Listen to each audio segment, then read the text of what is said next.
I'm Scott Jones. I'm director of the Electronic Frontiers Forums track at DragonCon, and welcome to the NSA Domestic Surveillance panel.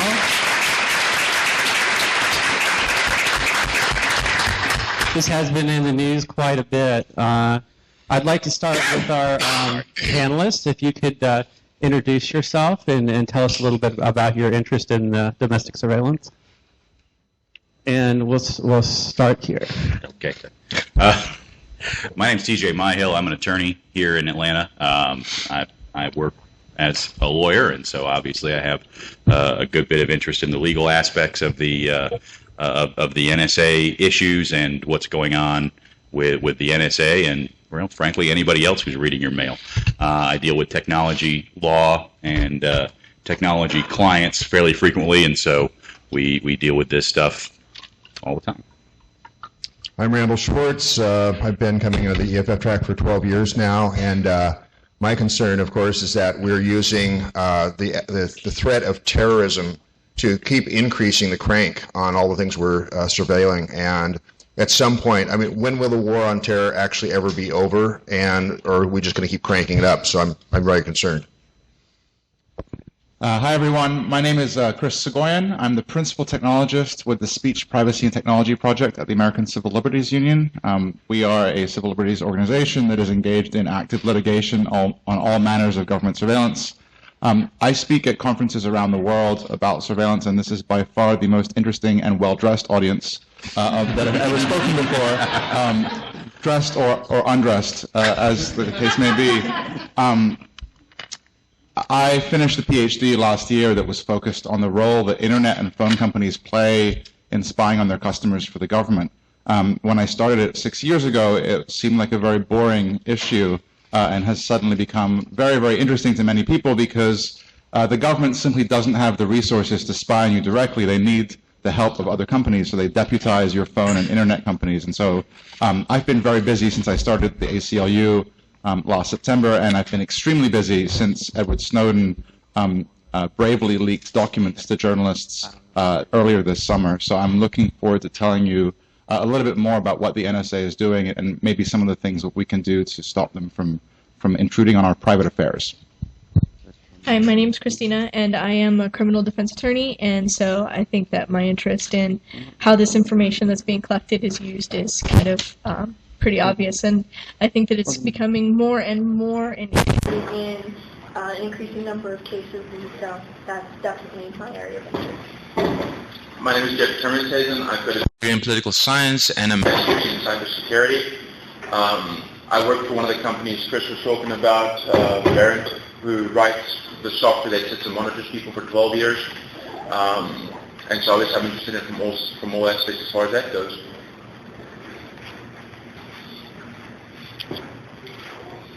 Go. Okay, sorry, we had an audio problem. Okay, all right, so could somebody tell me, kind of take us back to early June when the Edward Snowden revelations first came out? Can we kind of get a sense for what actually happened, what was reported, what actually transpired? Can we go back over that? So I'll take a stab at that. In June, a whistleblower who about a week or two after the first disclosures were made public, we learned was named Edward Snowden. He provided a bunch of documents to journalists at both The Guardian, which is a British paper that employs American journalists, and The Washington Post, a newspaper in Washington, D.C. Over the course of, 2 or 3 months, we've now had a series of expose after expose, almost one a week at this point.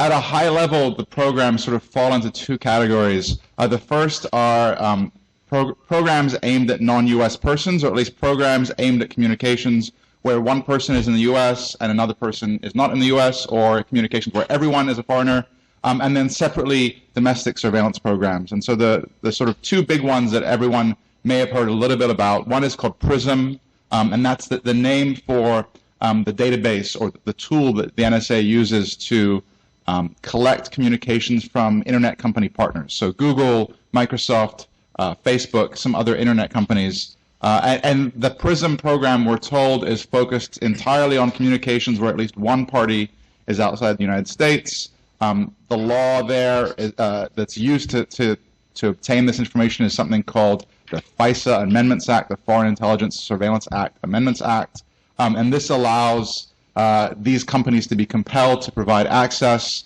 to this information. It's still not entirely clear how much of the assistance that the companies have provided was voluntary and how much of it was compelled. Since then, we've learned that about $100 million a year goes towards partnership payments. So the NSA is giving money to these companies. One telecommunications executive who was quoted in the Washington Post this week said that the payments certainly lubricate the surveillance system. So that's the PRISM program. That's aimed at stuff where there's a foreigner, but also maybe a U.S. person on the other end of the line. And then the other thing is what's known as the metadata program. And metadata, if you're not a computer geek, may not mean anything to you. At a high level, what we've learned is that for a number of years, the NSA has been collecting records of every single telephone call that takes place in the United States. Now, that's not what you're saying on the phone, but that's information about who is making the call, the numbers of the callers, when they make the call, whether it's a text message or a regular telephone call. And so they've done this both for telephone calls, and then for a number of years they were also doing it for email. So they were collecting information about who was emailing whom, at what time, maybe a little bit of information about where the computer might have been. And the government has told us a few things about this program. They've said that, that this information is only being used for terrorism cases. They've told us that only about 20 people are authorized to create the search terms that are used to dig through the data. And they've told us that, that don't worry, we are only collecting data about who's calling whom. It's not sensitive. It's just the stuff that shows up on your phone bill. So we filed a brief in court this week. So I should note that only one court order was made public by Edward Snowden, and that was a court order compelling Verizon, one of the largest telecommunications companies in the United States, to hand over every telephone record that it had on an ongoing basis about its customers. So we had actually sued the U.S. government last year, and we ultimately lost at the Supreme Court this spring. We represented a bunch of civil rights activists and journalists who believed that they were the targets of surveillance. And we lost this case at the Supreme Court because our clients couldn't prove 100% that they'd been the targets of a secret surveillance program. So when it's sort of a catch-22. And so when the Verizon court order came out, we looked at it and we quickly called up our general counsel and said, hey, who does the ACLU use as its phone company? And it turned out that we use Verizon. Nice. So we were probably the only happy Verizon customer that week.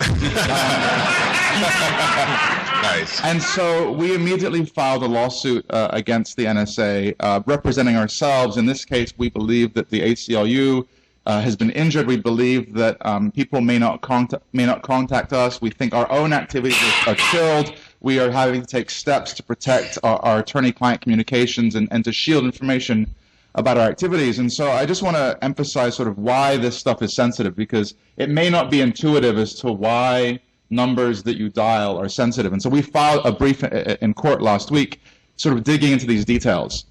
Through this database of 99% of domestic telephone call records, NSA has records of everyone who's called an abortion clinic, everyone who's called a suicide hotline, everyone who's called a battered women's shelter. They have every telephone record of anyone who's called a news organization, a whistleblower hotline to report waste or fraud or tax evasion. I mean, there are dozens of different numbers where, yes, what you say on the phone may be important, but the mere fact you're calling that number is extremely sensitive. There are companies like Verint who sell sophisticated data mining software, allowing the government to figure out patterns and relationships and social networks based on who's calling whom. If someone calls you at 2 in the morning on a Friday and you pick up, that person might be important in your life. If you call someone every evening at 2 in the morning, maybe you have some kind of special relationship with them. And if you stop calling them at 2 in the morning, maybe you are no longer in a relationship with them. If you never make calls after, on Friday evenings and Saturdays during the day, maybe you're Jewish. If you make lots of phone calls on Christmas Day, maybe you are Christian. There are many, many things about your personal life that can be determined through your telephone calls. And so we sued the NSA. We believe that this program not only violates statutory law, but violates the Fourth Amendment and violates our First Amendment right to freely communicate with others. So we filed this suit. Other groups have also filed suit. Since then, we've learned even more about the NSA program. Just a week and a half ago, we learned, although we've been told by government officials that there have been no abuses of this program, so it turns out if you build a gigantic database of everyone's communications and you give it to employees who work in secret, that there are on occasion abuses. These abuses happen often enough that there's a name for when an intelligence analyst looks up information about their ex-wife or ex-husband or current girlfriend or current boyfriend, and that's called LoveInt. So SIGINT is the name for signals intelligence. LoveInt is the name for, I guess, romance intelligence. So we're told that there have been some incidents where analysts have looked into the communications of their love interests. But we're told, don't worry, these are just few and far between. And when those people have been caught, they have been punished in some way, although no one has actually gone to jail for abusing that authority. So what I want to make sure you understand is that the government is, in fact, collecting vast amounts of information about our communications. They are not targeting just people who are suspected of a crime. Their theory, which we can discuss today, is they believe that to find the needle in the haystack, you need the entire haystack, even if that means you get a lot of innocent people's communications. So I look forward to having a discussion and answering some questions with my with these spectacular panelists. One thing you mentioned that only 20 people have the ability to create the searches. How many have the ability to execute those searches created? We don't know. Okay. So I'll play devil's advocate for just a minute and ask you, I'm not really doing anything wrong. Why should I worry about this? What's the real problem here? I've got one for you there based on Target. How many of you know about the girl who didn't know, or whose parents didn't know she was pregnant and Target told them about it? All right. Target has a whole division which does nothing but statistical analysis of what you buy. And all they're looking at is your buying patterns. They've got no idea why you're buying them or what you're buying them for. But as they started building this up, they started noticing certain trends. Women who are pregnant bought certain things. They bought certain combinations of things. Nothing baby-like. It'll just be like dietary supplements, certain vitamins, folic acid, for example. And as a result, they actually sent this girl a congratulations on being pregnant package and give her a whole bunch of discounts and whatnot. And turns out her dad got the mail and her dad didn't know she was pregnant. And she was like 15 or 16 at the time. So there's a huge row about that, and that's now why when you get the mailer, you now get a bulk mailer of everything because they're covering their bases on that. They're still doing the analysis, but they're doing it, they're covering themselves because they're not just sending that you're pregnant, they're sending for everything as well now. Yeah, they found it was a little less creepy if they included the baby products with like dog food, even if they didn't think that you had a dog. Right. So this works pretty much the same way. It's a question of who you're calling. So if you're calling a bunch of news agencies, for example, but you're not a news person, then people start wondering about you.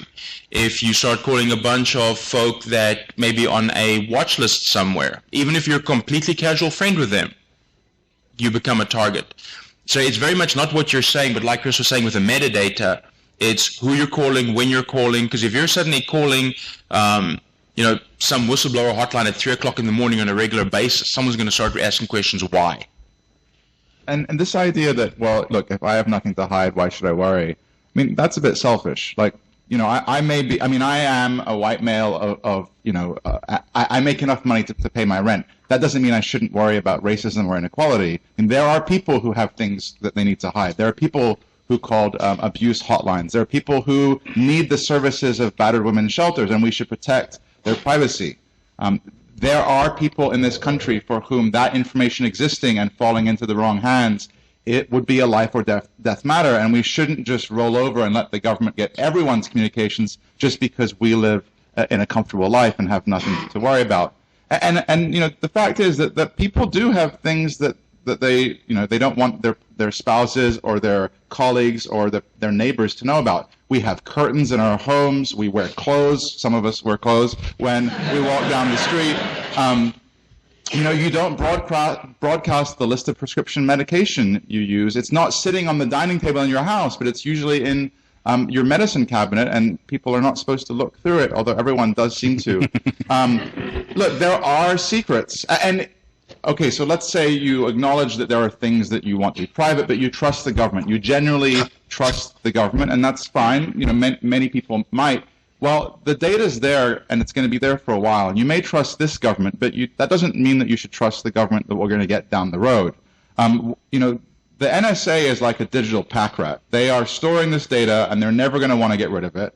And the government we get in 2 years or 5 years or 10 years may be very different and may have a very different perspective on your pet issue. If you really believe in gun rights, the next government might not share your view. If you really believe in freedom of religion, the next government might not share your view. And so I think you should be worried, even if the current government is 100% on your side, that this data could be built up and used against you at some point down the road.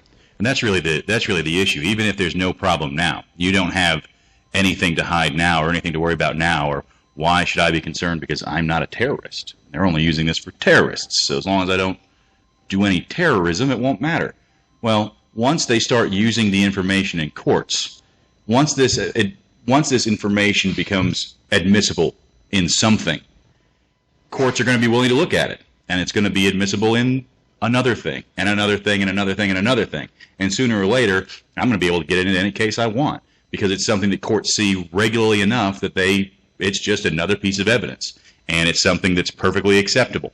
So what happens when every divorce lawyer in the country says, oh, well, there's a database of every phone call? I'd like to see that too. I'd sure like to see it. Yeah. Right, exactly.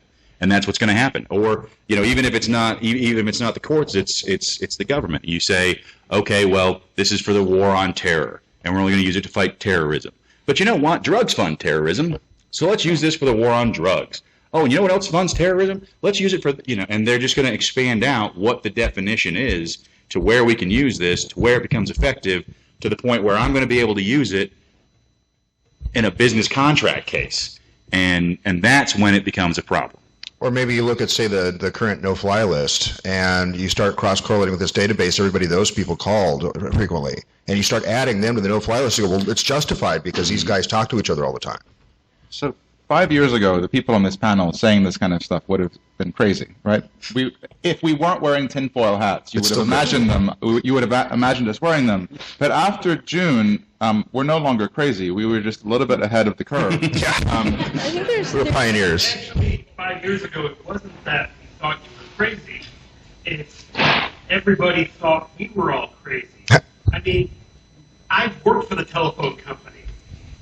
I have looked up phone numbers and such because I was running tests on software. You sure it wasn't Levint? What? You sure it wasn't Levint? No, it was not love intelligence. Unless you want to call my grandmother. You don't love your grandmother? It's famine. Oh. It's famine. Family intelligence.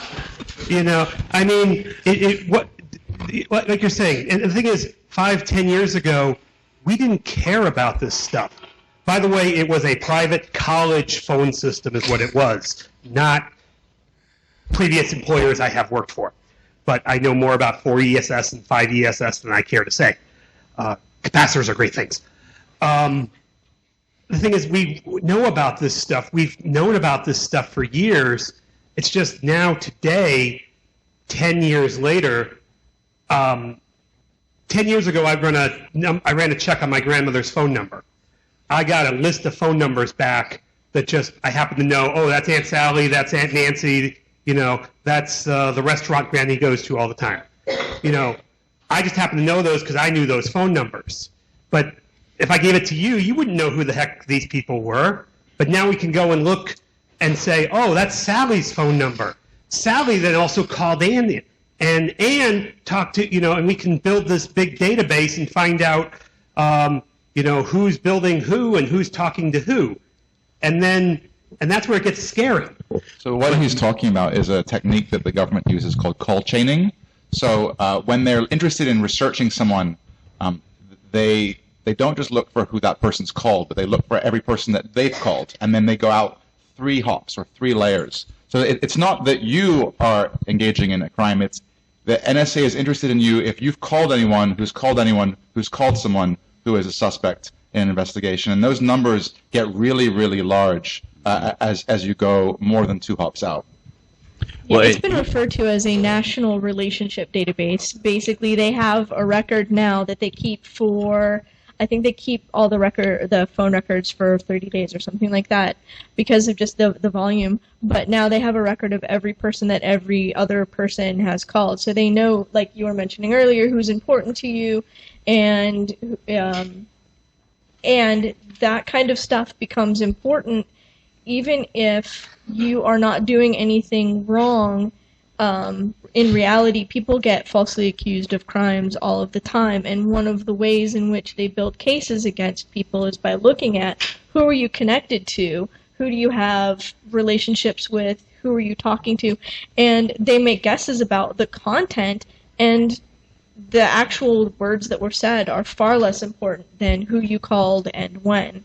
So even if you haven't done anything wrong, it can be used against you very easily. It's like a criminal version of LinkedIn.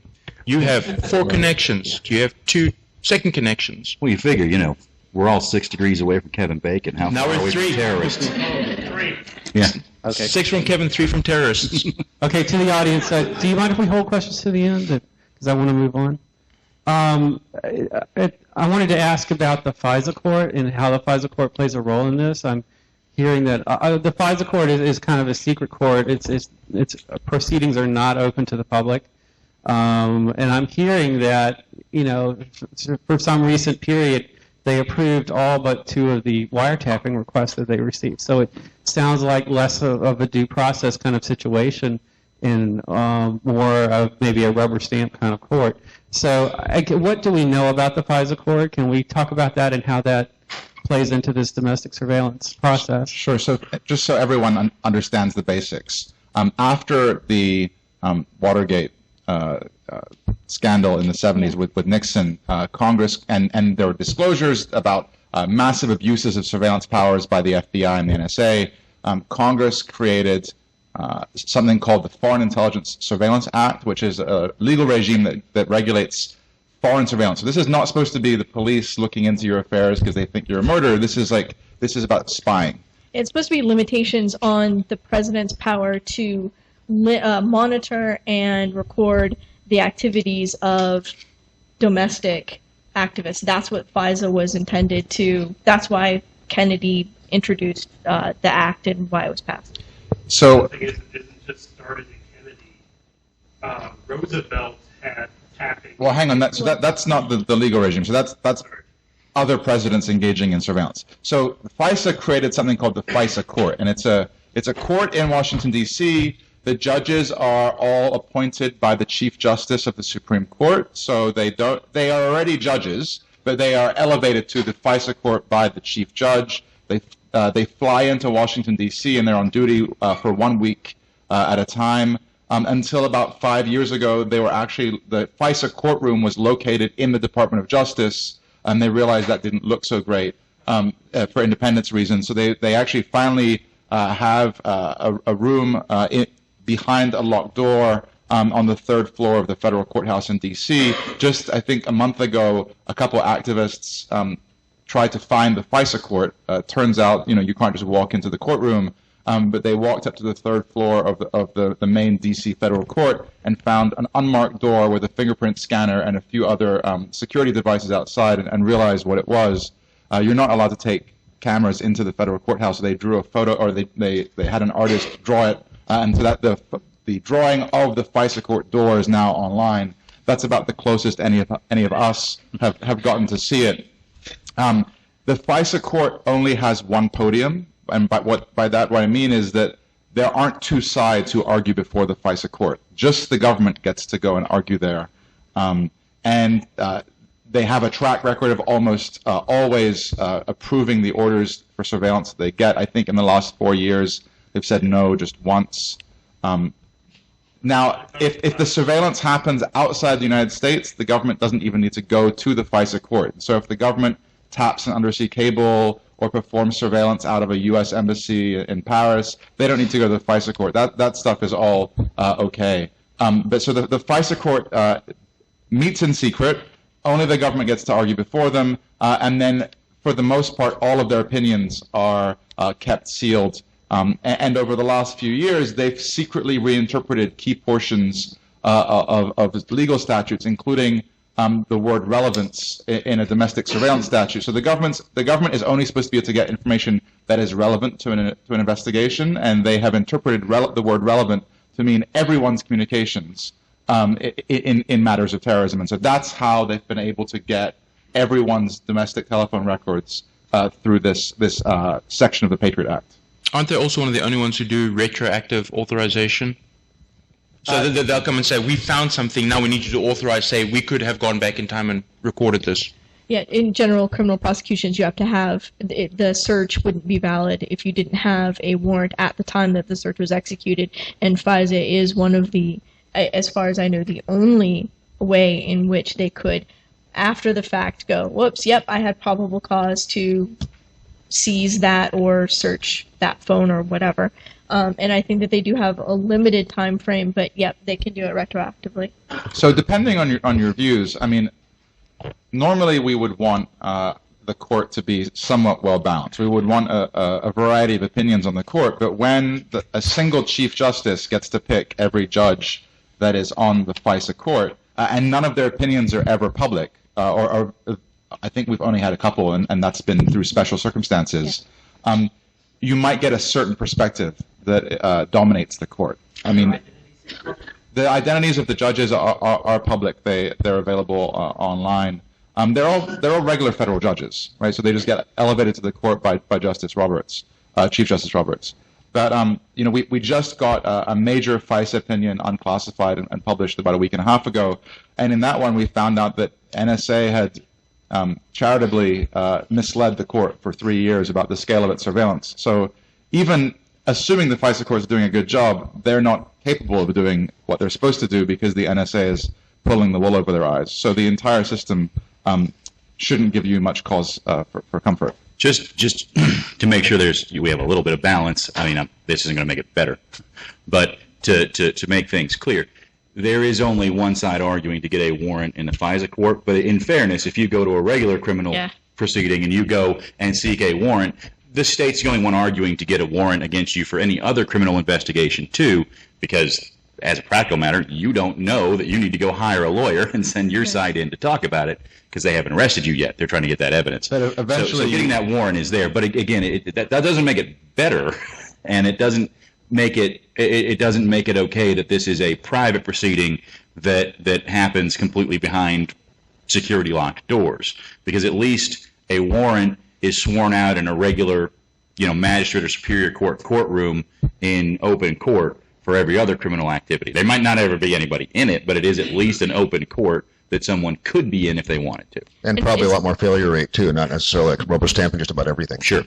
And it eventually is handed over to the affidavit, the foundation for probable, or the basis for probable cause in a standard criminal prosecution is eventually handed over to the defense, so that when and if a trial happens, that people the defense attorneys can argue that such and such piece of evidence should be excluded because there was a probable cause, or at least challenge that. With what's happening with the FISA courts is that information is never turned over, so it can never be challenged by anyone at any point. And in fact, we learned through a story by Reuters a couple of weeks ago that the NSA has been sharing information with the DEA, the Drug Enforcement folks, using a technique that they call parallel construction. So the NSA will basically tell the DEA guys, you may want to go to that parking lot, 5th and Main Street at 2 in the morning and see what happens. Oh, and bring a drug dog. And we won't tell you why. And then, of course, 2 cars show up and they, bring the dog and they find something. And then their DEA is instructed to find another reason to have brought the dogs there so as to keep the true source of the intelligence out of the case. And so this is something that the term, or this technique happens often enough that it's been given the term parallel construction. This is deeply, deeply troubling. It's one thing when the intelligence information is used for intelligence matters, but it's another when it is used for regular law enforcement cases. Okay. Scary? So you're saying to avoid some type of Boston Marathon type of activity, it's good, but to avoid our kids getting drugs, not so much. For that realm, yes, because you're talking in two completely different legal realms here. Technically, if you really want to go that route, you could go the whole Microsoft Xbox One route. I don't know how many of you have been following that, where Microsoft was releasing things where they're going to be monitoring the Xbox stuff for things like targeted ads, making sure DRM compliant. So if you've bought a family for a movie for your family, but you've got like a whole party there, they'll be like, yeah, there's too many people in the room, you can't watch this, it's not correctly licensed. That would tie in so easily to something like a surveillance program, because Microsoft's got the data. All the NSA's got to do is go tell the courts, tell Microsoft they have to give us this data, and they can't tell anyone they're giving us this data. And now the NSA's got a direct audio and video feed into every room in the country that has an Xbox One. So at that point then it's like, all right, where do we sort of draw the line? Is it okay if we tell you that your kid's playing hooky, or that your kid's planning on, going and buying pot for the first time? Yeah, it's great when you've got a clear-cut thing like, yeah, we have evidence and we have video of these guys plotting to go blow up something. That's great and fine. But at what point do you draw the line where it's like, it's no longer terrorism, but it's a crime, and then a crime versus a misdemeanor, or a misdemeanor versus a parenting issue? And the lines can get very blurry, because every parent wants to stop their kids from doing drugs, and certainly doing pot's not at the level of blowing up a building, but the data's there. Who gets access to it, under what conditions, becomes the question. And I think that the question of, it's almost a misleading question, because it presumes that this information is okay. And it is okay to gather all this data as long as we're preventing terrorism. And I don't know that I would draw that line. The reality is that, is this okay for terrorism but not for drugs, is a meaningless line. Because if it's okay for one, why not for the other? And if it's not okay for one, then why not for the other? And we should note that all of the collection that NSA was engaged in didn't actually stop the Boston attacks. We have the bad side, we have all the surveillance, and then we don't actually stop the attacks. The other sort of response to your question is that the reason we have different rules for intelligence and criminal surveillance is that in the criminal context, the government puts you in jail, right? And you want to make sure that the government is following the rules when they are taking away your liberty. In the intelligence context, they don't really generally use that information to prosecute people. There are prosecutions where false information is introduced, but they're very, very rare. For the most part, the intelligence stuff is used to stop terrorist attacks, or to find foreign spies who are engaging in espionage. When we find a spy, we usually just kick them out. It's very rare that they get prosecuted. So I think we have a different set of rules for criminal surveillance. We have a different set of rules for intelligence surveillance. And in the criminal context, if the police are going to put you in jail for 20 years, you want to make sure that they protected your rights. You want to make sure that they followed the Fourth Amendment, that they didn't engage in warrantless surveillance, that they followed all of the rules that our founders put there to stop police abuses. And you might be comfortable with a more flexible set of rules when it comes to stopping terrorist attacks, when they are not going to use that information to put Americans behind bars. Firstly, you mentioned trying to find a needle in a haystack. The surveillance that they're doing, they're trying to find a needle in a stack of needles, not a haystack, which makes it a lot more complex. That's the first thing. Second thing, you've been going back and forth to that, what we call in reasoning, the fallacy of the slippery slope, which, yeah, it's possible, but in reasoning, that's not necessarily correct or accurate. But you keep on going to, well, if they have this data, they may do this, that, and the other thing. Yes, they may, but they may not. We don't have any proof. Yeah, we do. I work for a company that did that. It absolutely happens. I'm not saying that it doesn't. I say that in reasoning, that's a fallacy. Well, Now, on top of that, the third thing I want to point out is, right now, I don't see a better system that we can use in order to stop terror attacks, and I don't see anyone coming up with a better solution than the surveillance that's being done, especially the metadata part of it, which can be aggregated, but it's on its face. Why don't you talk to us after the panel, sir? And let me just actually respond to that real quick, because there probably is no better way. So the question that you have. Well, the question. Which parts of it? Yeah, there was a lot of questions. What I'm responding to was the statement that there's no better way to prevent terrorism, and so what do we do? What do we do if not this? And the answer is, I don't know. There probably is no better way. But what you have to ask yourself is, are you willing to compromise this element of your liberty to get the security that provides? Possible security. The possible security, right? And look, it's probably effective. It wasn't effective in Boston. It's probably been effective 100 other times we don't know about. It's probably done great things. But the question is it worth it? And that's, I think everybody makes their own judgment on that, and everybody's going to make their own decision, and everybody in this room would have a different answer, probably a very different answer than me. But that is the core question that goes to the element of, is this a good thing? Is this something that we're willing to compromise this element of our liberty, and we're willing to allow the government to get this data to protect us from this unknown? And that's, you got to make up your own mind about that. Okay. I want to switch things around here and kind of move on to the next question. As far as questions, I do want to take audience questions, but I want to ask if you could possibly line up in this aisle here, and we'll take questions toward the end. And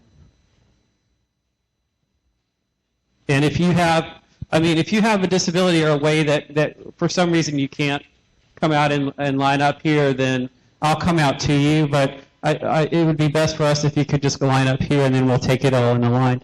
But the next thing I wanted to ask is really, we've been assured by the government over and over again that these programs are legal, but no one has the guts to say that they're constitutional. Can we talk about some of the enabling laws, like the Patriot Act and things like that?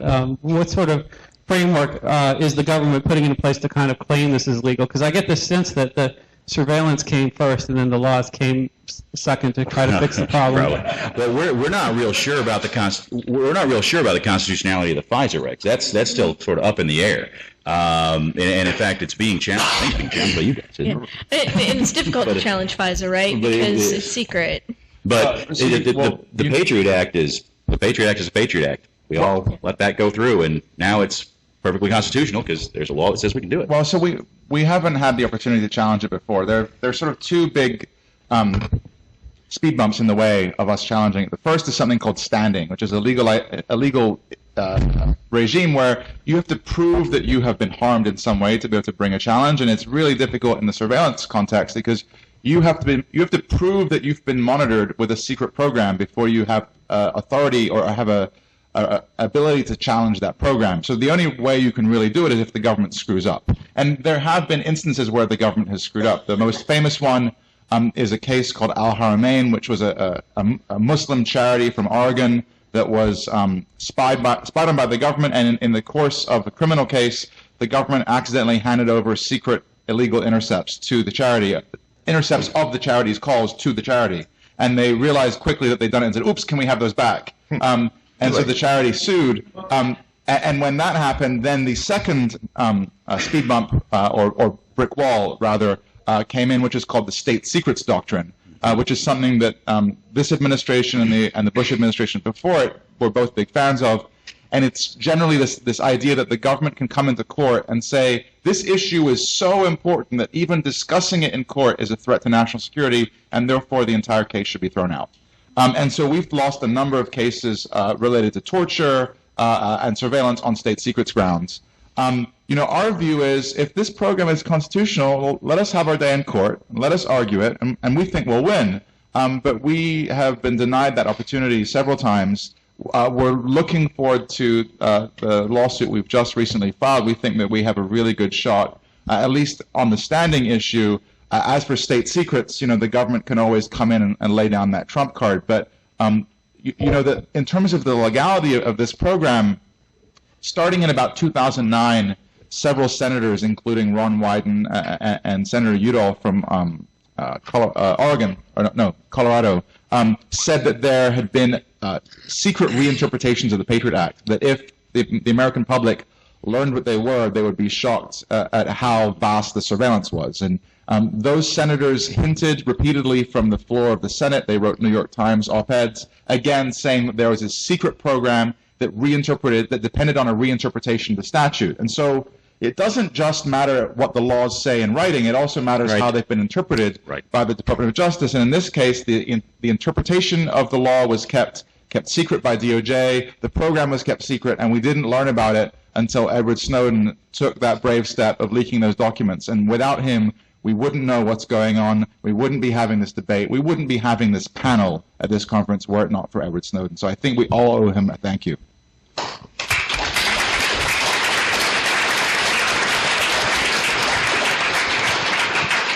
How many of you think you have a constitutional right to privacy? Which amendment is it in? No, it's actually interpretation of about 4 or 5 different ones. It's not actually stated, and I suspect that's where a lot of this is going to come down to. It's, for a long time, people have said, we want a constitutional amendment that says we have the right to privacy. Because once you get that, it becomes a lot harder to reinterpret it. Right now, it's heading towards a situation where the courts can go, well, you've had a interpreted right of privacy, but it was never actually codified. Therefore, we can interpret it to a much lower standard, which benefits us, but not you. So what he's describing is this loophole in the Fourth Amendment created by the Supreme Court called the third-party doctrine. And the gist of this is that if you give your private information to a third party, like a bank or a phone company or an internet company like Google, the government believes that they can get that information without a warrant. And it's very difficult these days to conduct your modern life and engage in any form of commerce or communication without relying on an internet company or a phone company to handle the communication along the way. And so the government has relied on this regime to justify its massive collection of all Americans' telephone communications. Right. The argument is that it is not an unreasonable search or seizure of that information because you've already disclosed it to somebody, whether it's for so AT&T can bill you or so that your internet service provider knows who you need to send that email to. You've already disclosed that, so you have no reasonable expectation of privacy anymore, and that's the cornerstone of Fourth Amendment. So the argument is that most of the stuff that they're collecting lies outside of the Fourth Amendment, and that's only, you have to remember that the only time the Fourth Amendment and the Constitution really comes into play with this is whenever you're dealing with somebody who's a U.S. citizen. The Constitution or permanent resident. Right. The Constitution gives the president vast amounts of leeway in securing our national borders, and so the Fourth Amendment isn't going to apply to anything that happens outside, or I should phrase it this way, it's not going to apply to a lot of what FISA does because those people are outside of the United States and would not be covered by Fourth Amendment. So, and I think that that's a lot of why we feel like this is very offensive to us, because we think of our Fourth Amendment rights, but some of this just, Fourth Amendment doesn't apply to some of them. The government believes that most of our communications are transmitted in a Fourth Amendment free zone. We disagree with that, and Justice Sotomayor of the Supreme Court wrote a concurring opinion in an important case called U.S. v. Jones, which is about GPS tracking. So when the government puts a secret GPS device under your car, she wrote in her concurring opinion 2 years ago that maybe it's time to re-examine the third-party doctrine, and we agree with her. We think that it's, that system in the law comes from a series of cases. It was basically like the government wanted to find out the numbers you dialed. Registers and they said, this is information that's printed on your phone bill. Of course you know that the phone company gets it. That was, 30 years ago, 30, 40 years ago. Times have changed, and people deserve privacy protections for these things. There's no way to send an email without an internet company. Unless you're like hand delivering the message, and then it's not email anymore. Even carrier pigeon involves a third party. It involves the pigeon.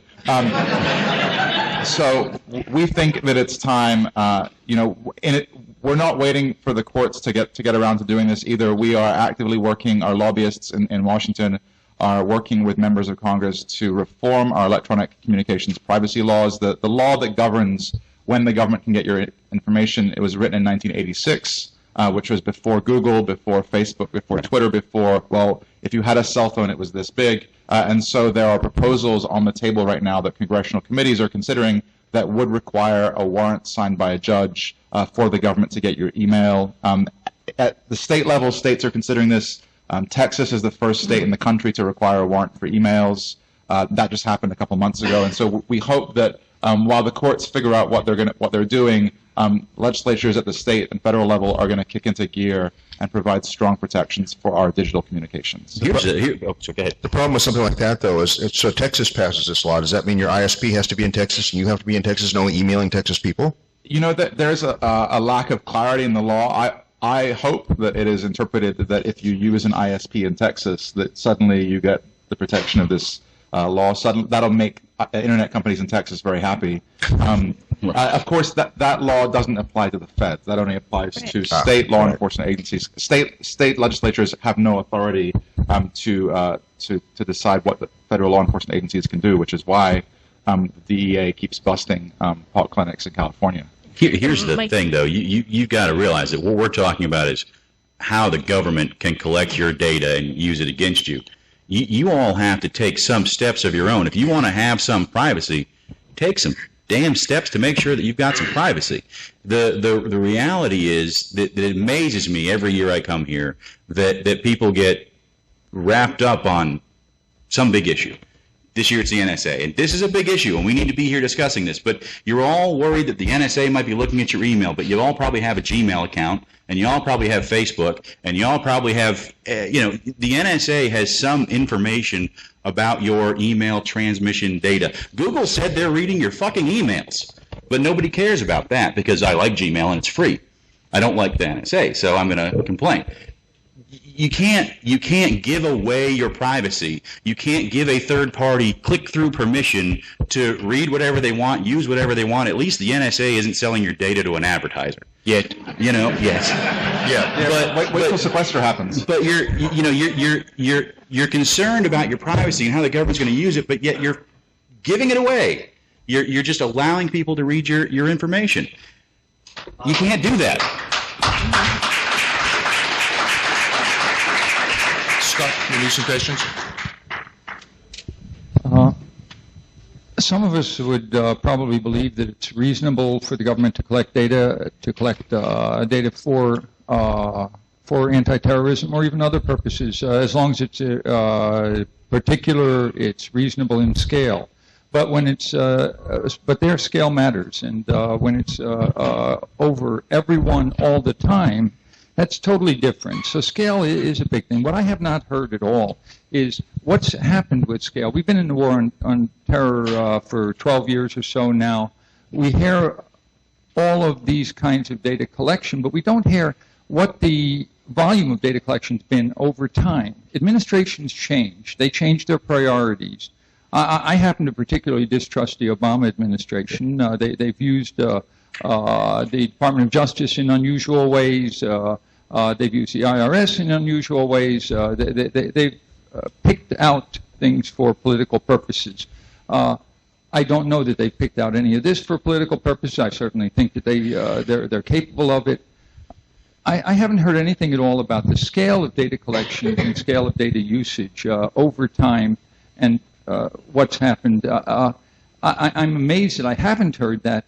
Do any of you know anything about that, about the scale of what's been collected? I always assume everything. Over time. Right. I always assume everything. The problem is it is not if they can get the data, but what they can do with it. No, I actually mean what's happened over that time period, the data collection pre-2009 versus post-2009. Well, that's sort of the problem, is that we don't know what they're doing. I mean, all kind of suspect what they're doing, but until these disclosures came out, you didn't know for sure this was occurring, and that they were getting this data, and that they were getting this type of electronic data, or that they had the split fiber optics and were running your data through their own.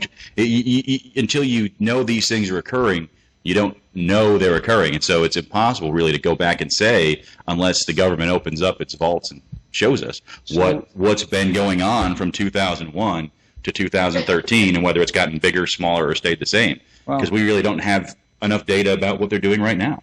But the reason I assume everything is because of how technology is evolving. Our lines are getting faster, data centers are getting bigger and quicker. It becomes easier to store larger amounts of information. Now, what they can do with that information is a whole different ball of wax, because then you start getting into how fast can your computers process the information you have, how much can they glean from what they have, and how quickly can they do it. That becomes more of a scalability issue just on the tech side, but even that's changing really, really fast. But as far as simple collection goes, that's really just a question of hard drive space. And there's a long line of people behind you, so you should probably pass the mic. Thank you. Just expounding on the point TJ was making earlier, for some of us that aren't as technically savvy, like what can we do in our everyday lives to kind of make it harder to have our communications tracked without completely going off the grid or disengaging completely and, you know, moving into a bunker? Buy a hoodie, get some sunglasses. So look, abstinence-based education, sex education doesn't work. So let's give practical advice here. I'm not telling you to go and live in a cave, because you're not going to do that. You want to enjoy a modern digital life. And so telling you to just stop using email is silly, because you will use email. The best thing you can do is to sort of be a little bit smart. And so as a general rule of thumb, the telephone companies are far more likely to go out of their way to help the government than internet companies, as a general rule of thumb. Google provides public reports about how many requests they get from law enforcement agencies every year. They're fighting, Google and Microsoft are currently fighting at the FISA court to be able to provide statistics about how many intelligence requests they get. You know, when all of this stuff came out, all of the Snowden revelations came out, the internet companies said, wait, we weren't providing that much information. You know, we're only providing data on a targeted basis. All of the big allegations about domestic surveillance are about the telephone companies. The phone companies haven't in any way disputed the facts. They've said, we get requests, we comply, but we can't tell you anything more.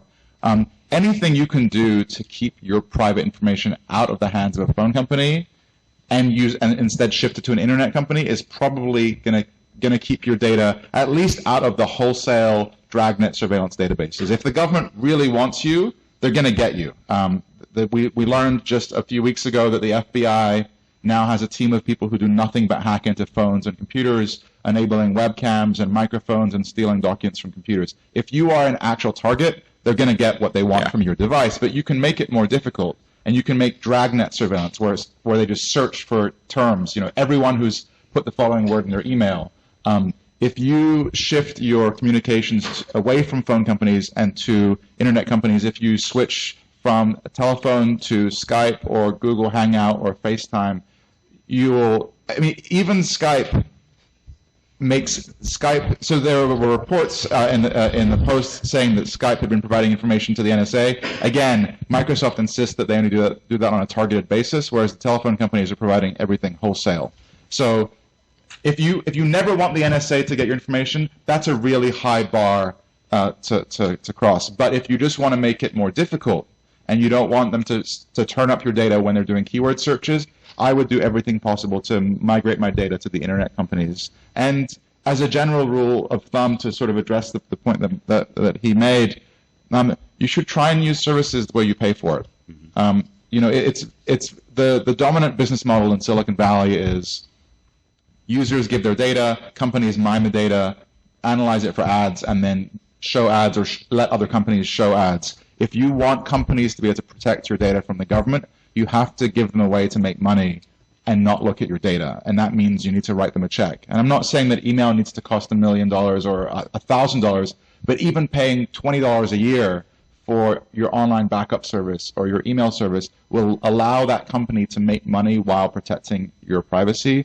Otherwise, you put them in a really difficult situation where they have to either extract your data and hang on to it for a long period of time, or not return any profit to their shareholders. And Silicon Valley engineers are expensive. It's not cheap living in San Jose or in San Francisco. So you need to pay for the services you use. That's the cold hard truth.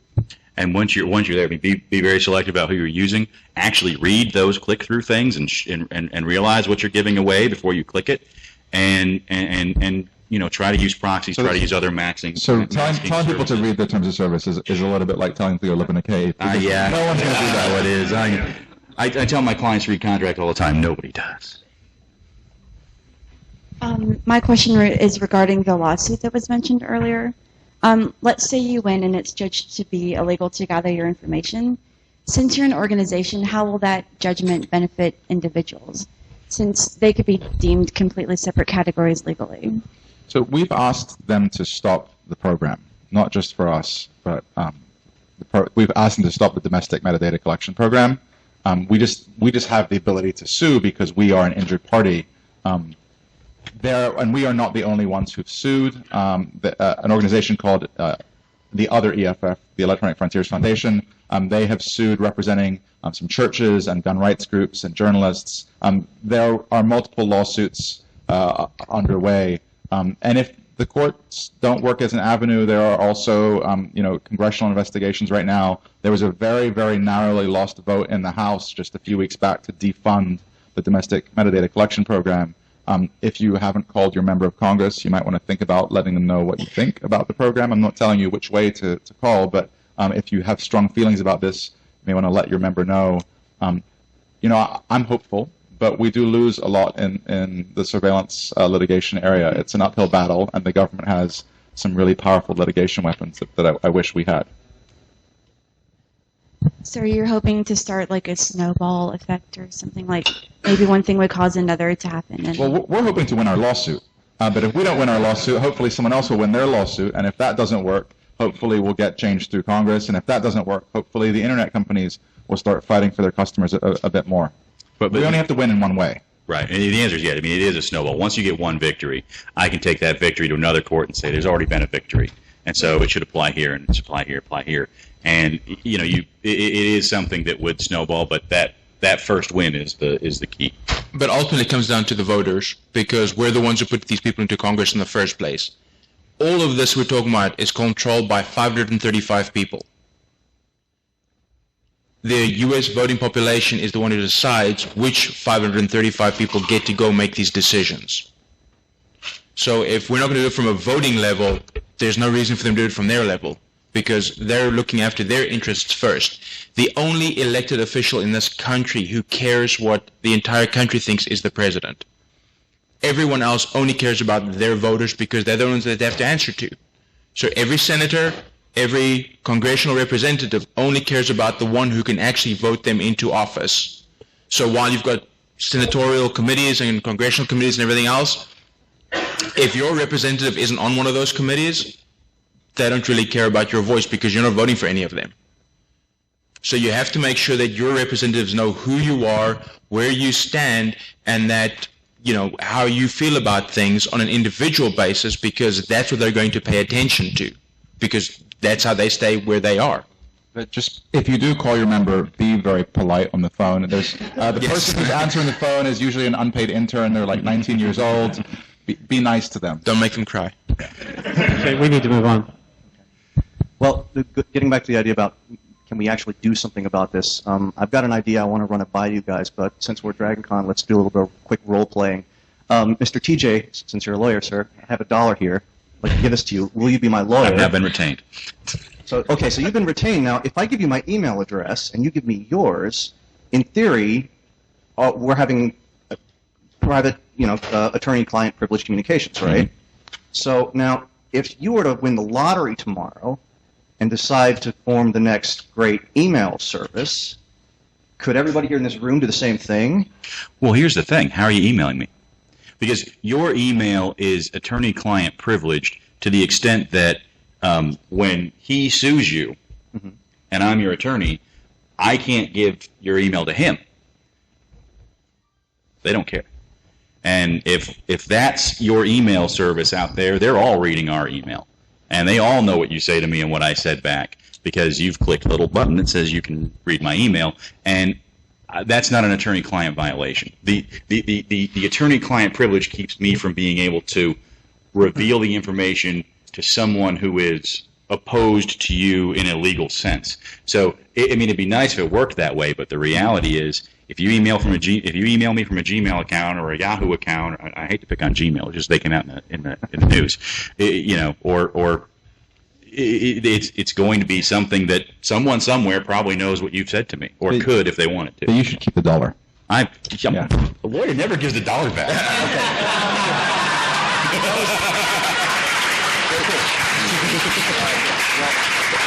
But as a systems engineer who's done a little bit of work with this sort of stuff in terms of how they actually do the mechanics of getting the access to that email. Yeah, but we won't do that now. What's that? I said we won't be able to get to that now. We'll need to. Oh, okay. If you hang on afterwards, we can talk about it. That's a long line. Yeah. All right, this is the last question. Yeah, this question Is is that designed already to mess you guys up. So, the first question, He did lose $1. Yeah, he left $1. Good thing. I have no money to give you. Quick show of hands. How many of you on the panel know the name Ralph Schrader? Sure. I saw a record, Ralph. Okay. That's the best answer. Now, so far. Schrodinger. Okay. How many of you know the NICE symbol BAH? Okay. BAH. Okay. Booz Allen Hamilton. Okay. Okay. Ralph Schrader is the CEO of Booz Allen Hamilton. So you have any idea how much money Booz Allen Hamilton gave to what Congress people in the last election cycle? They'll be giving to everyone who can benefit them. Right. Mm-hmm. So you said something I take a little bit of an issue with. You say, oh, us voters, it's who we voted. No, it's not. It's who Booz Allen Hamilton pays. But you still vote for those people. Right, I can vote for one guy who Booz Allen Hamilton, or I can pay for the other guy who Booz Allen Hamilton is paid. Don't vote for either one. I mean, there are members of Congress who believe that these surveillance programs are illegal and are willing to vote that way regardless of who gives the money. Look, politicians generally are receptive to donations when they are about issues that their constituents don't care about. Mm-hmm. Most politicians get voted in on one or two important issues, and they know their constituents care about those couple issues, and then the other ones, those are the ones where the money may help to grease the wheels a little bit. Okay. Surveillance is becoming an issue that constituents care about and are calling about, and when you make this a high-profile issue, when a member gets thousands of phone calls about this issue, suddenly they need to think about how they vote. When it's an obscure issue and the vote is happening and no articles get written and they get no phone calls, then they feel more comfortable to make votes that are where their friends are on the same side as them. They're moneyed friends. So the best thing you can do is to let your member know that this is an issue that you care about. It doesn't even really matter which way you believe, as long as they know it's an issue that's important. Suddenly, it's an issue that matters, and then the donations don't matter nearly as much. Okay. All right. So unfortunately we're going to have to cut it here. We do have another panel tomorrow on CISPA and FBI wiretapping, and it's a lot of the same panelists. So that will be tomorrow. Thank you, 201.